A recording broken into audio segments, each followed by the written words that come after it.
باللہ من الشیطان الرجیم، بسم اللہ الرحمن الرحیم۔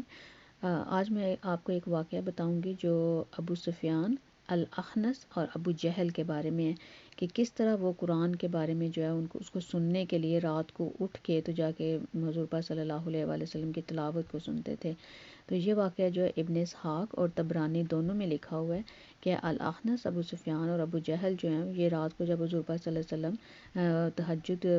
پڑھا کرتے تھے تو آپ قرآن پاک کی بلند آواز میں تلاوت کیا کرتے تھے۔ تو یہ تینوں جو ہیں ایک دن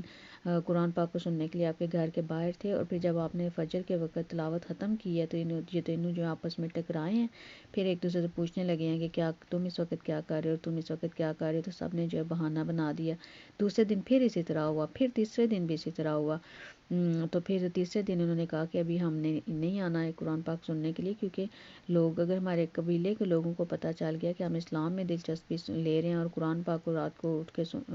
سننے کے لیے جاتے ہیں تو ہماری تو بڑی بے عزتی ہوگی۔ تو اس کے بعد طبرانی میں لکھا ہے کہ الاخنس جو ہے وہ دوسرے دن ابو سفیان کے پاس گیا ہے اور اس نے کہا ہے کہ آپ کا اس کے بارے میں کیا خیال ہے جو کلام ہم نے سنا ہے۔ تو الاخنس نے کہا ہے، ابو سفیان نے کہا ہے کہ پہلے تم مجھے بتاؤ کہ تمہارا کیا خیال ہے۔ تو الاخنس نے کہا ہے کہ میرا تو خیال ہے کہ جو چیز ہم نے سنی ہے وہ سچ ہے، حق ہے۔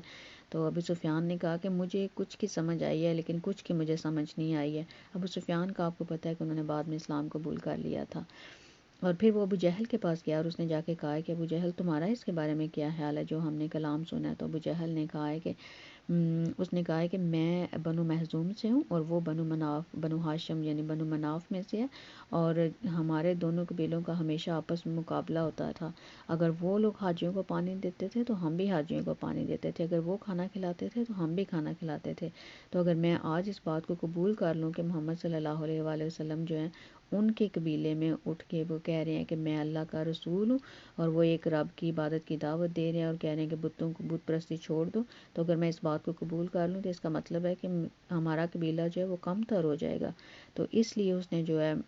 اس بات کو قبول نہیں کیا تھا، اس نے اسلام قبول نہیں کیا تھا۔ اور ویسے بھی حضور پاک صلی اللہ علیہ وسلم نے ابو جہل کے بارے میں کہا تھا کہ وہ اس امت کا جو ہے فرعون ہے۔ یہ واقعہ جو ابن اسحاق اور طبرانی دونوں میں لکھا ہوا ہے۔ ایک اور چھوٹا سا واقعہ میں آپ کو بتاتی ہوں کہ جو قریش کی ایک عورت، کہا جاتا ہے کہ وہ ابو جہل کی بیوی تھی، کہ اس نے حضور پاک صلی اللہ علیہ وآلہ وسلم کو کہا تھا کہ کچھ عرصہ تک جبرائیل علیہ السلام جو ہے وہ وہی لے کے نہیں آئے تھے حضور پاک صلی اللہ علیہ وسلم جو ہیں وہ تو اس نے کہا کہ آپ کا رب جو ہے آپ سے ناراض ہو گیا کیونکہ جبرائیل علیہ السلام وہی نہیں لے کے آئے تھے۔ تو اس نے کہا کہ آپ کا شیطان اعوذ باللہ یعنی جبرائیل علیہ السلام کو کہہ رہی تھی کہ وہ بھی ناراض ہو گیا کہ وہ آپ کے رب کا پیغام نہیں لے کے آ رہا ہے۔ تو حضور پاک جب بہت زیادہ غمزدہ تھے تو پھر اللہ تعالیٰ نے جو ہے وہ سورہ دوحہ جو ہے اس وقت اس کی جبرائیل علیہ السلام اس کو لے کے آئے ہیں، سورہ دوحہ کو۔